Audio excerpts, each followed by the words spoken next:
Hello, and welcome to the Macedon Technologies February webinar about preparing for digital transformation.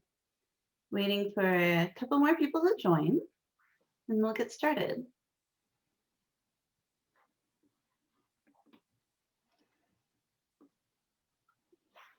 Now, if you have a question during this webinar, please use the Q&A function or chat to panelists, and I'll be sure to cover those questions at the end. Okay, let's go ahead and get started. Okay. Yeah, so before I go much further, let's talk first about Macedon Technologies a little bit before we dive into our overall topic here. Who we are, why our experience gives us any sort of expertise in digital transformation. Well, we specialize in delivering intelligent automation systems, which are part of digital transformation. In fact, I would say a very core aspect of digital transformation. With over 100 clients and over 450 successful engagements, we've helped guide clients through every stage of their digital transformation journey. We're a world leader in advanced certifications in the Appian platform. Now, Appian is a low-code business process management or BPM platform, and are an Appian trusted partner and reseller. Many of our practitioners also hold the highest certification in UiPath, which is a robotic process automation or RPA tool. And we are a UiPath Gold partner and reseller as well. So to introduce myself more formally, my name is Stacey Wright, and I'm the Director of Delivery and Education here at Macedon. I lead our Office of Delivery Excellence, which focuses on ensuring our clients' long-term success through training, governance, and change management. And I've got Colin Schoenfelder here with me today, which is kind of a bit unusual. Usually, each one of us helps host one of these webinars, but we actually get to do one together today, Colin. It's pretty exciting. Why don't you introduce yourself? Sure. Yeah, absolutely. So I'm Colin Schoenfelder. I'm the Director of Technology at Macedon. So I've been around for 10 years at Macedon as of this month. And definitely over that time, we've seen a lot of different evolutions in the technologies that we use in order to make our project successful. And you're right, it is a little bit weird that we are doing this one together, because traditionally you focus on, more the delivery side, and I focus on doing more of the technology side of the webinars. But when we were trying to figure out which topic that we wanted to do for this webinar, we were really looking at our new website, which really happy with. And there's this great graphic that's on there which talks about the digital transformation journey. I happen to have it right here. So take a moment and head over here. Look at this beautiful, beautiful design. Much thanks to our marketing department. But the graphic that Colin is talking about is in the What We Do section. And down here, if you go beyond the intelligent automation and hybrid consulting, this digital transformation journey. Yeah. Right, Colin? Right. And so when we were talking about it, we thought that that would be a great topic just to kind of go into the digital transformation journey. And we realized that, there's really kind of two pieces to that. And it wouldn't really make a ton of sense to have two different presentations since it's such a combined topic. And then moreover, when we were trying to figure out how to do a presentation on the journey as a whole, we realized that it was just going to be a ton of content, and it made way more sense to break it down into a 4-part series, of which this is going to be the first part. Yes, absolutely. So we're talking about this preparation section, and it's that mixture of both like the technical with the technology selection, as well as my department with the Agile training and the discovery workshops. Absolutely. Yeah. So I was reading the MIT Sloan Management Review for December, or actually it's winter 2021, sorry.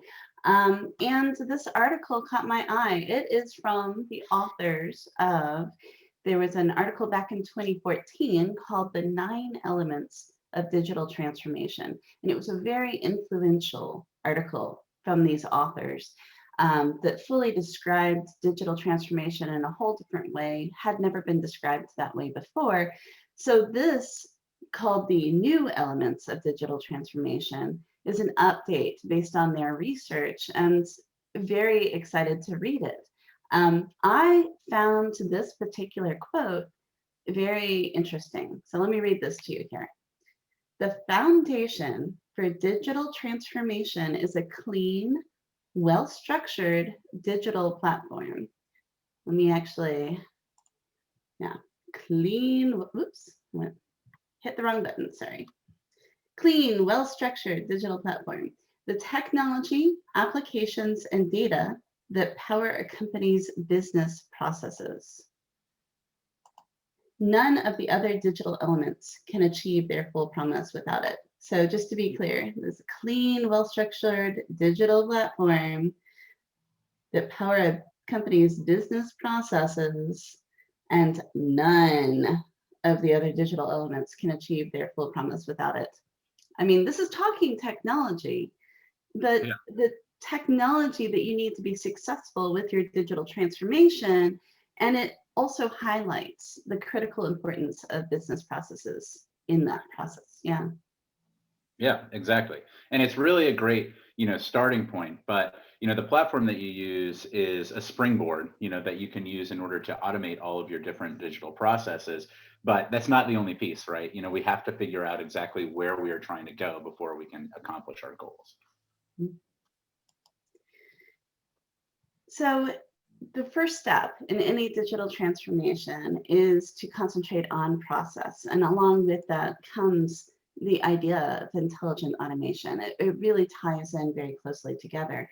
And to go along with that, one of the very first things you have to do is define what your company's processes are to start with, which, there are a lot of companies that really don't have these fully defined. In fact, most companies have a slew of processes, but you really can sort of break them into two buckets, I guess. There's this one that is value chain processes up here, which takes up about 20% of your overall processes, and then supporting and administrative processes that help support those value chain processes that you've got.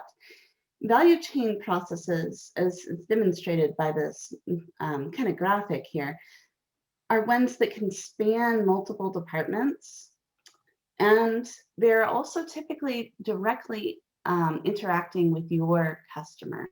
Whereas the supporting and administrative kind of processes tend to be within a given department, you know. You have to have some understanding of what your processes are, or else, you can't go through an exercise of assessing their current maturity, prioritizing any forward development, or managing what to do with these post-development. And it really helps you understand how any change that you make may impact your customer, which is pretty critical. So how we go about that is through discovery workshops. Now, there are three main ways to do discovery. The first one is sort of this top-down approach, where the C-suite or some level of executive comes up with an overall steering for the company of, we are going in this direction, and here's the new processes and the change that we want to see take place. The pros, you've got somebody who's very well aware of what the strategy and vision is for the future of the company. The con is often the time those people don't know the nitty-gritty workings of what goes on in daily life at the very, people in the field level. And then the people in the field level don't have the vision and don't necessarily know how to interpret those instructions. So there tends to be a lot of sort of communication breakdown as it moves down the organization when taking the top-down approach. Have you seen that, Colin? I have, and if I'm not mistaken, that top-down approach is really sort of your traditional BPM approach, right? Like if you're trying to go through and doing a restructure and defining your processes and figuring out what the goals and the intended outcomes are, all of that is traditionally going to be a top-down approach, right? So that those BPM processes and a lot of the engagements that we have done in the past. Start with that discovery and, trying to come up with your to be approach, which is what we're describing here. Yeah.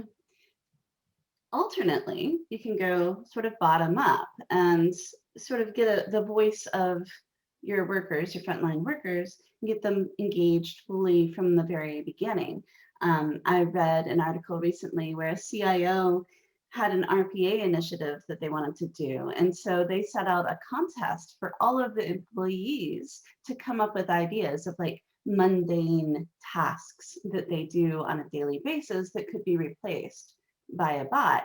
And they got hundreds of submissions. I mean, this was great from a change management standpoint. All of those employees are truly involved and engaged in making this change and making it be useful. They're aware of the initiative. They got prizes based on their submissions. So, very excited about the change. And so all of that is wonderful. The drawback here is those people on the front lines don't necessarily know what the strategy is. So Mhm. they may be trying to automate something that really shouldn't be automated in the end. And the people who are working through and deciding what will actually get done have now a whole haystack worth of stuff where they have to find that needle of where the value is in all of this work. Colin, Right. have you seen this too? Yeah, and I think that that's definitely one of the tricky things to do, right? Because, when you have people who know on the ground level, in the trenches that are doing this work day in and day out, they know where their pain points are and where the things that they can get the quick optimizations are going to come from. And it's really tricky to get, that information all the way up to their strategic level so that it can be prioritized. And so there's constantly that conflict back and forth with it. So it is definitely a challenge which we, try and work on all the time. Yeah, it can be quite time consuming too. And then of course the people who made submissions that don't get their things developed end up with a sense of, well, why did I bother? And they can be soured on it too. And then the third, which I think is probably the most common these days from what I've seen, is someone at like the mid-management level, maybe a department head, um, looks for ways that they can transform just their department, which is a Mhm. very siloed kind of approach. But on the positive side, that mid-management has enough awareness of strategy and has enough awareness of the pain points of the people that are working in the field that they can direct things a little bit better for their own department. But it definitely has drawbacks too, right, Colin? Yeah, and I think that, I can't tell you how many times that we've entered, larger organizations and we'll, start our Appian practice only to, find out a couple of months into it that a different department has actually already purchased and, invested in Appian a couple of years ago. They've been using one application for, a pretty small process, and they never really, moved out into other different things. Whereas there was all this opportunity in trying to harmonize these processes across these instances. So those silos that you were talking about are definitely a really big challenge. Yeah, And they interfere at the technology level. Like you said, the licenses aren't getting as much work out of them as they could. And maybe even multiple departments end up buying the same software. They might have different COEs taking care of it. Mhm. And then, of course, if the overall goal is to improve customer experience, you're just creating more silos and more things that need to connect to each other. So our approach and our recommendation is that you take a combination of all three. You don't just do one. In fact, my preference is that you take in a very short time frame, 2 weeks even, take all of those concepts and put them together to come up with a pipeline. So the stakeholders need to be available from all levels to be involved during those discovery workshops and bring in those strategic features, bring in the strategic processes and the people on the front end who will be working in this day in and day out and hear their pain points too, and boil all that down, come up with a pipeline that makes sense, one that isn't based on whoever is shouting the loudest, because that's common, right? one that's not based on some other sense of urgency that is false, but is truly prioritized based on the values and priorities of your company, and also takes into account some logistics, like what is already being worked on. Is this team even available to support a new rollout of a software, or are they busy right now, right? Taking into account all of those things and then generating a pipeline that everyone can, stand behind, it's reliable, and that people know what is coming out when, so that if something does come up that maybe won't be developed for a while, they at least have the sight to say, okay, I wasn't ignored. This is where it is in the overall pipeline. Mhm. Yeah. So once we've done that, we actually have this new vision, right? You can get your current state based on some of this discovery we've done. We get an idea of the future state with the strategic kind of discussions that we have. And then we're able to bridge the gap with that pipeline analysis to truly come together with, this is how, these are the concrete steps, how we're going to go from current state to that future state. Now, I do recommend that this happens at least, once a year, once every 6 months, something like that, just to reevaluate and make sure that you are still on track and you're still getting to whatever that new future state is, because that future state does evolve, right, over time. Yeah. So that ties directly into technology selection. Yeah, absolutely. And so after you've kind of gone through and you've done a little bit of that initial discovery, it's time to try and figure out exactly what tools that you want to use, and moreover, at what time you want to deploy those different tools in order to get the different goals that you're looking for, right? And when you're talking about digital transformation, that isn't really a new concept. Like digital transformation has been around for a long time. We have been, talking about digital transformation for a long time. And really, probably 15 years ago, 10 years ago, when that term started to become into popularity, you're talking a lot about, moving those paper processes, as they would say, from something which was completely offline into a, streamlined technology, something which could be tracked digitally, something which could, have a lot more structure around it and measurability around it. Nowadays, I think that those paper processes are really, just things which are disjointed. They may be electronic in that, you are using email to do your communication rather than passing like memos around, or just that the documents that you're managing through workflows are not necessarily in paper, but they are still, in Excel sheets that are getting emailed around back and forth, where it's difficult for anybody to ever get one sense of the truth. Or you have like a number of different systems where you have this swivel chair mentality where you have to take all of this information from one system and push it over to another. And that just takes time, right? Time that could definitely be spent using much more high value activities, interacting with customers and managing that engagement, right? And so when we're talking about digital transformation, and then even the evolution of that, or an emergent thing from that, which is intelligent automation, I wanted to talk about 3 different technologies in particular and sort of how they interplay. The first one, and we're going to talk about robotic process automation, low-code platforms, and then finally intelligence and artificial intelligence. And that's kind of sprinkled in there a little bit with all the technologies. But the first one that I wanted to go into is, and Stacey, I think that if you switch back to the pointer, I think I'm just drawing on the screen. Oh no.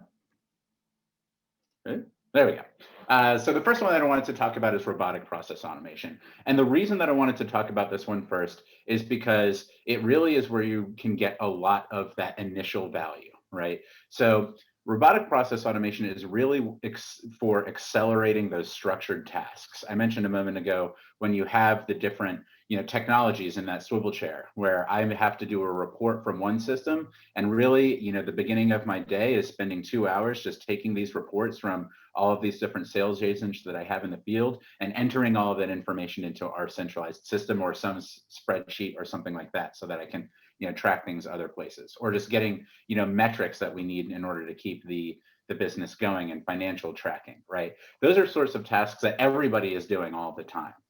And they are the kinds of things which take up a lot of time, but are very structured. The data that you're collecting from them is very structured, and it doesn't necessarily need to be something which is being done by a human, except that you have some limitations in the technologies that you're using, right? So robotic process automation is really about digital workers that are working alongside human resources in order to complete those sorts of structured tasks, right? So you can envision that in my taskbar on my desktop, I have a couple of different automations that I can run. And as soon as I click something like, log invoices, I'm going to have my digital worker, which is going to interact with my computer through, the mouse and keyboard inputs, the same way that I would, but it's going to take those, over and do all of the different processing that I need to do from these different systems and those structured tasks in a much faster and much more streamlined way. And it makes it so that it is able to execute a lot of those tasks, in exponentially faster, but then also all the data is going to be a lot more consistent because it's coming from something which is, very structured, and you can remove some of that just human error, which is going to be through the process. And the nice thing about that is that, it still requires discovery in order for that to be effective. And that's where that bottom up discovery is coming from, right? Like Stacey was mentioning earlier, is you need to try and figure out what are these kinds of tasks that people are working on that we can just accelerate and get that tactical acceleration in just this one particular, area. And it can be implemented without having to do all of that overall, structural and process architecture changes. And you can have those, enjoy those quick wins while you are implementing the rest of your structure. So it's a really great place to start when you're talking about, your digital transformation journey. And then finally, integration. So I think that it's also something which can be used to integrate a number of different systems. A huge problem that people have when they're trying to go through their digital transformation journey is like, okay, well, it's all well and good that I want to try and enhance or to replace and modernize the system that I have, but our entire business is run on this legacy system that was built in, the 90s. And it certainly wasn't built with, service-oriented architecture in mind. It certainly wasn't built to be accessible by other systems so that it could integrate nicely. This was, something that we built ourselves and is full of security flaws and hugely isolated and very difficult for us to actually upgrade. And so RPA is something which is great at interacting with those kinds of systems because of the fact that unlike the technologies that it was based on, things like doing automated testing, it is able to use intelligence and use OCR technologies to read a screen and pull out different variable and tags as it goes the same way that a human would, right? And with training, it's able to go through and figure out these different changes and figure out all of the different fields that it needs to pull data from very dynamically. Right? And so it can integrate with a lot of those systems on a back end way more easily than trying to go through and build out a robust, solution on the back end without having to, go through that development work for something that you're just going to be replacing later on. When I think of RPA, I think the best instance I ever saw for RPA, or an example, I guess, of a great instance. And again, I think these go early in your pipeline. You can get them in and done quickly, get some of those early wins in, like you were saying. But some of the best ones I've seen are workers who get emails and then have to swivel chair over to a mainframe system just to enter data into these old mainframes that are still sitting there that nothing can integrate with, Right. And I've seen that multiple places now. And this is, saving somewhat half of someone's time, if you will, just from fat fingering something in, which may be inaccurate data by the time somebody swivel chairs it over, right? That is just crying out for something like RPA. Right. A buddy of mine told me about something that he works on. Every morning, he has to do usage reports of a bunch of different, IT systems that he's monitoring. And it takes him an hour every morning to put together this report and then send it out to their centralized, location. And they're just sort of like looking for network access trends. And that's exactly the kind of a process that an RPA bot is able to go through, take and optimize and streamline as they go forward. So it's a perfect example. But once you have gotten some of those quick wins, it's time to start moving into a lot more of that structural thing.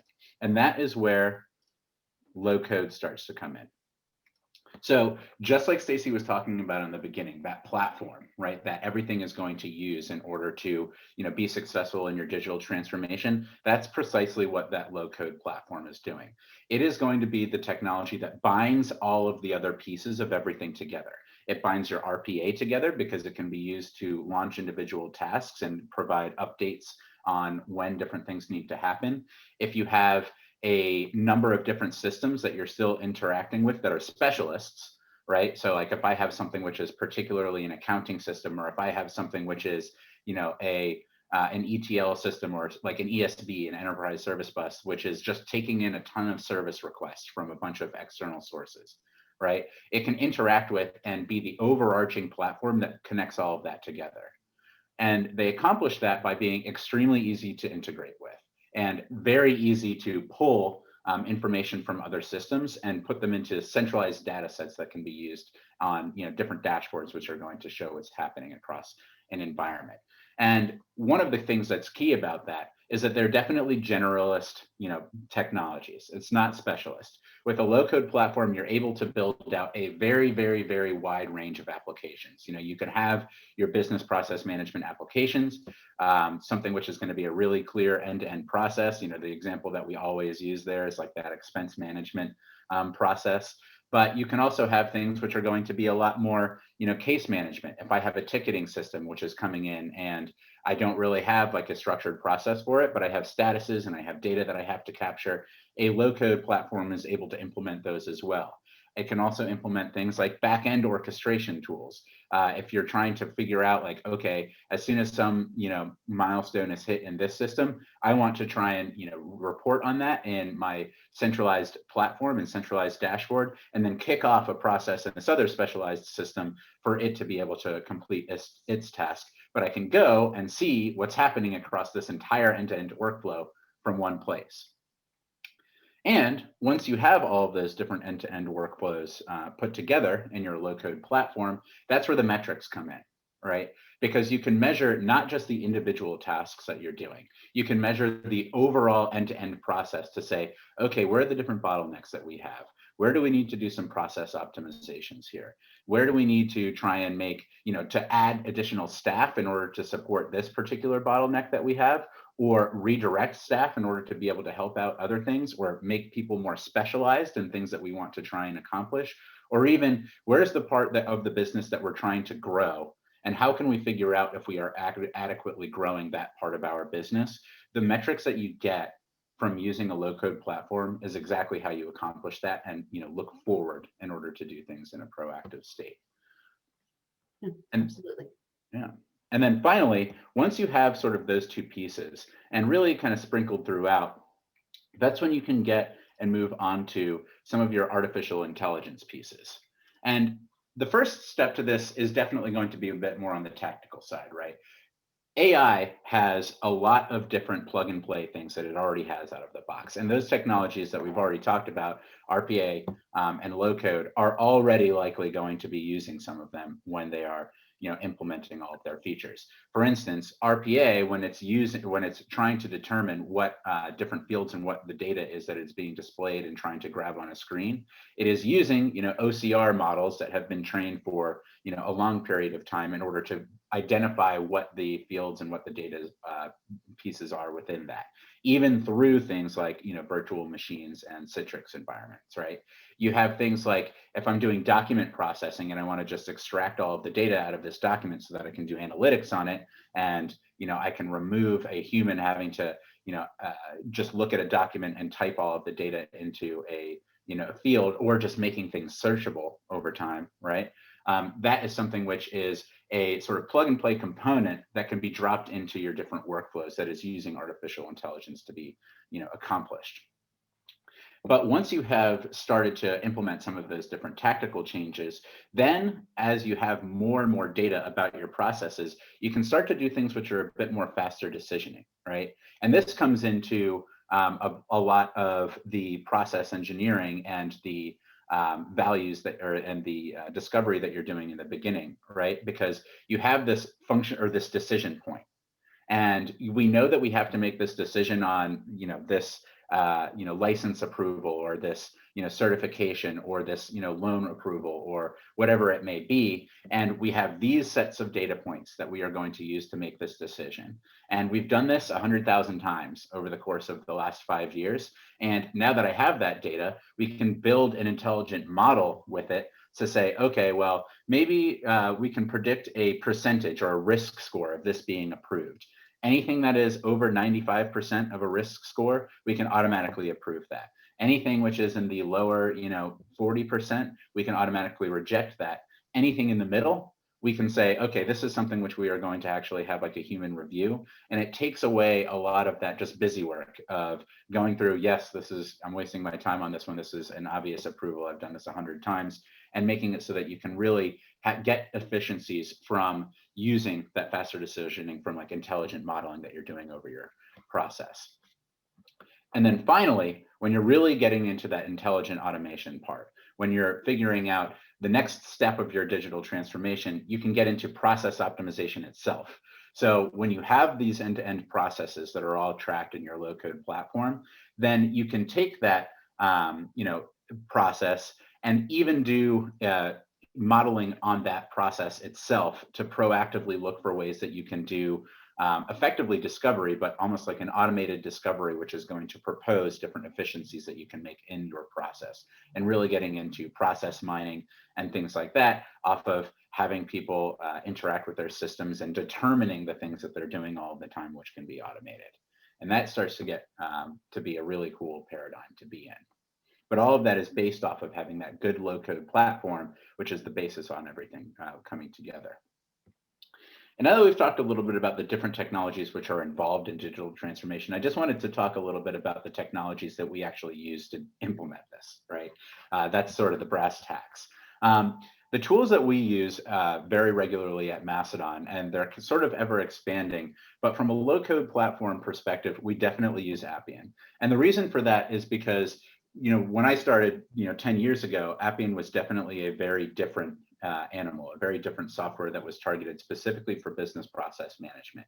However, they've done an extremely good job of staying ahead of the market on what the emerging technologies are going to be as the needs of those digital transformation processes change, right? Like I mentioned at the beginning, everything was all about paper into digital. Now it's all about separated digital into one centralized consolidated place. And Appian has been on the forefront of that with embracing that low-code platform side, with being able to have this single integrated platform so that I don't have to have a ton of different bespoke technologies. I can have this one platform which I'm using to implement all of the different changes that I'm making in my application.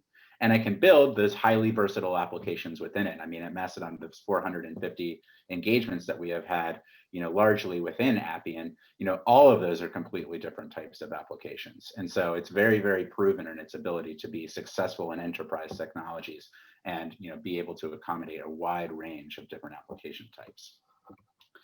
Secondly, with the RPA side, we have been, we are a UiPath partner now, and we chose UiPath to be the one that we are moving forward with because of the fact that it is really, really good at that attended automation. So that's that piece where you have your digital worker in the corner of your screen, which you're able to call up and execute whatever tasks are going to be appropriate for that time. Right. It's something to get those quick wins while we are implementing, that low code platform, which is going to do those larger structural changes. It's really good at being able to integrate with a number of different systems. And because it's very good at its ability to use OCR to be able to read into forms on the screen, even if you're accessing them through a VM or through a Citrix environment where you don't have those, Windows driver based hooks in order to pull the different form technologies. It's found to be a really fast growing software that continues to develop a lot of the features that we need. And also it has some really interesting things that it does for capturing those different bottom up requirements. It has a whole platform that they've built out for capturing different automation suggestions that can then be brought into your discovery processes later on when you're doing them, as part of your Agile process. And then finally, wanted to talk about, Google Cloud AI. For sure, the modeling is a little bit of a unique animal, because when you're doing modeling, especially based on those decisions, you can build your own models if you want, or train your own models. But when you need to actually execute them, you need some place which is going to give you the computing power that you need in order to do that. And Google Cloud AI is a really good provider for doing that. And on top of that, a lot of those different bespoke, or the different you know, encapsulated solutions that we have that are offered through UiPath and Appian are using a lot of those Google Cloud AI, applications they've already built out, like, doing translate, doing document extraction, doing a lot of those different sort of, base AI capabilities, which can be, containerized. So those are the three technologies that we right now, prefer. It's constantly adding to the different things that we are doing, but really excited about it. And yeah, so hopefully that was helpful, and I'll toss it back to you, Stacey. Okay, great. Oops, went too far. We both tried to click at the same time. So we've talked about discovering your processes. We've talked about choosing the technology that makes sense. But there is another element that is critical when preparing for your digital transformation journey, and that is preparing your teams, preparing your people for the projects that it's going to take to make these changes, or just simply becoming more agile as a company, right? Now, I've seen so many projects where people come in from the client side and they've never done an agile project before, or maybe they took some training and it was 2 years ago, or any number of things. You would not have someone drive a school bus for the first time with just having seen a few other people drive a school bus, right? You don't put somebody behind the car without training, without without in some way getting a license, right? There's some testing involved. What you're doing when you put a product owner to lead a team, you're basically giving them the keys to the van, and the entire development team is along for the ride, because they are the ones who drive to success and determine the prioritization of the work that happens and all this. And quite honestly, it's unfair to the product owners that they don't get a chance to learn it beforehand. And they have to learn it on the job, on the project, when failure might be in their hands, right? I So can't tell you how many strong. projects that we've worked on where, it's a challenge, because you come in, and Yeah, if you're never running an agile project before, and, we do a lot of guidance with that, but it's unexpected, I think, the amount of, challenge that it's going to be in order to have one of those projects be successful. And it's something that you should have training and have preparation to do. absolutely. 100%. You are correct. So some advice on doing agile training. It needs to fit all of these categories in order for it to be successful. It needs to be engaging. It can't just be someone up there talking about theory or reading a book. Books can be quite entertaining, don't get me wrong, but it needs to be something where they're actually going to get a lot of value out of it, and not zone out and check their mail on their phone or whatever, right? It needs to have hands-on kinds of exercises where they can practice. Along those same lines, it really needs to be practical. The person who's running that training needs to have actually experienced being in an agile project. Just somebody who's used to training can't answer some of the tough questions that come out from this kind of training. What happens if we give up doing retrospectives? What do we do when we have a last minute change? How do you handle testing? How do you handle bugs, right? They may know the theory, but somebody who's actually led teams through an agile project can tell you reliably, this is literally what happens. And I have experiences and maybe a few scars that I can show you to explain why it happens that way. It really needs to be very practical. Right. And I think that Relevant. also, your situation changes all the time. Yeah. Maybe you start with a relatively small team, and then it grows into something which is a larger team working on it, a couple of different business units. And that's a completely different environment. And having somebody with experience to try and coach you through that is key. Absolutely. That's actually very tied closely to relevance, right? It needs to be relevant to that team, to their environment. Each corporate culture is a little bit different. Each role is a little bit different. You know, um, the testing team needs to know if they're used to, for instance, waterfall testing, they need to know, hey, this is what it's like in an agile environment, and this is what acceptance criteria is, and this is how you can pass something that has been developed this way. And that's a very different need than an executive who wants to know how to run their entire business in an agile manner. So it really does need to be relevant. It needs to be customized to the role and also customized to the corporate environment. So some cultures, for instance, I've been to multiple of these, of course, and they are not hot on the word sprint, or they don't like MVP. I get that one a lot, actually. And so we come up with the alternate phrases, still mean the same thing, right? So instead of minimum viable product, it might be most valuable product. I'm fine with that change. It is what is needed in order to get the audience to accept what they're learning. And so absolutely, we can change, still has MVP as the initials, gets the same communication across, it can be tailored, right? Mhm. And along those same lines, it needs to be timely. It can't be 2 years ago, like what I referenced earlier. It needs to happen just before the project. Give them a chance to learn, practice, and then execute right then and there. It really can't be so far away that you might have forgotten some of those skills. It just can't.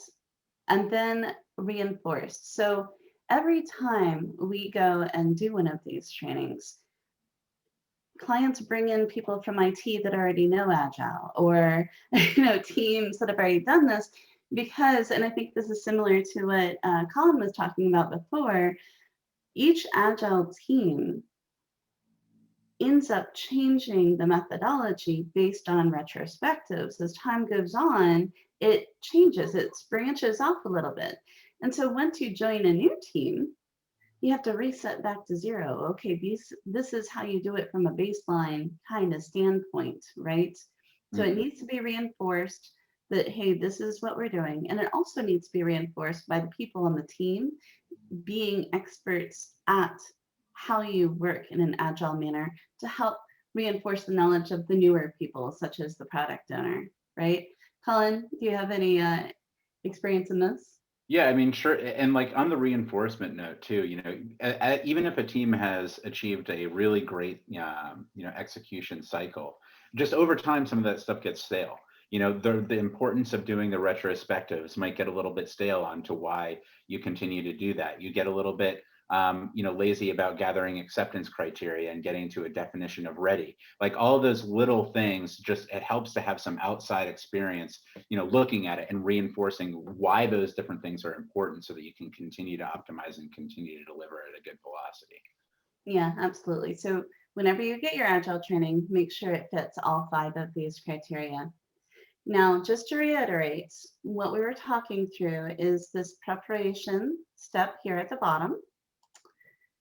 And we went through the discovery workshops, the technology selection, and the agile training today. We are planning on having other sessions to go through project, program, and enterprise parts of the journey.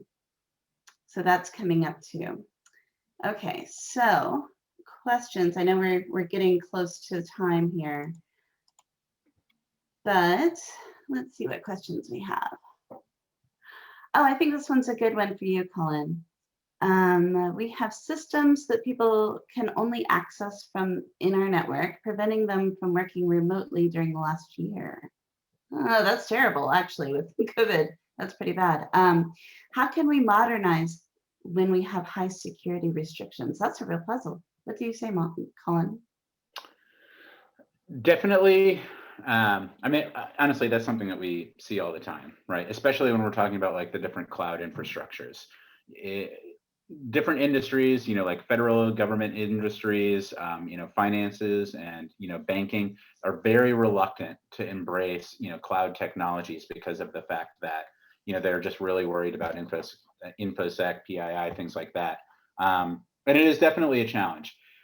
One of the nice things about using low code, though, is the fact that you get to sort of abstract a lot of those different security and compliance out to whomever the platform is. So Appian maintains, FedRAMP compliance and a ton of different, independent network, security certifications, so that it's constantly reinforcing that. And also, they are responsible for maintaining any of the different security audits and security findings and addressing those in their code as they're coming out with different, platform updates, right? So it's nice to be able to outsource a lot of that to, another company, and then have that backed up by the fact that they are certified in all of these different environments and have, defense contracts where they're running in Appian Cloud, right? So it has a really proven ability to do that. On a more tactical level, definitely it's possible to have isolated instances of Appian Cloud within your VPC. It's possible to do VPN into your network so that if you need to access your data, which often like every single client does, they can have that on a secure connection.